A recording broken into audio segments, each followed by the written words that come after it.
ही slide खूप शांतपणे पण खूप स्पष्ट गोष्ट सांगते. ॲम्वेमध्ये ग्रोथ एकदम होत नाही, ती कन्सिस्टंट एफर्टमुळे होते. इथे तुम्हाला वेगवेगळे लेवल्स दिसतायत. सुरुवात होते ब्रॉन्झ लेवलपासून, मग हळूहळू silver producer, gold producer, platinum, founders platinum, emerald, founders emerald आणि शेवटी डायमंड.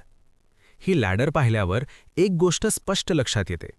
इथे कुठलाही जंप नाही, कुठलाही शॉर्टकट नाही. प्रत्येक लेवल मागच्या लेवलवर उभा असतो. ॲम्वेमध्ये सक्सेस म्हणजे रोज थोडं काम करणं, रोज थोडं शिकणं, रोज टीमला सपोर्ट करणं, म्हणजेच कन्सिस्टंट एफर्ट. इथे एक महत्त्वाची रियालिटी आहे. जे लोक 1-2 महिने काम करून मोठं काही अपेक्षा करतात, ते थांबतात. पण जे लोक काम करत राहतात, सिस्टम फॉलो करतात आणि टीमला ग्रो करतात, ते हळूहळू या लॅडरवर पुढे जातात. या लेव्हल्ससोबत फक्त इन्कम नाही बदलत, तर लाईफस्टाईल बदलतो, कॉन्फिडन्स वाढतो, लीडरशिप आयडेंटिटी तयार होते आणि बिझनेस एक ॲसेट बनतो.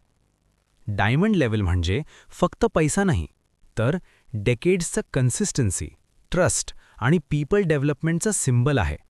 म्हणून ॲम्वेमध्ये यशाचं सिक्रेट एकच आहे. Higher success comes from consistent efforts. जर तुम्ही आज सुरुवात केली आणि थांबला नाहीत, तर ही लॅडर तुमच्यासाठी पण आहे. आता पुढचा डिसिजन तुमचा आहे.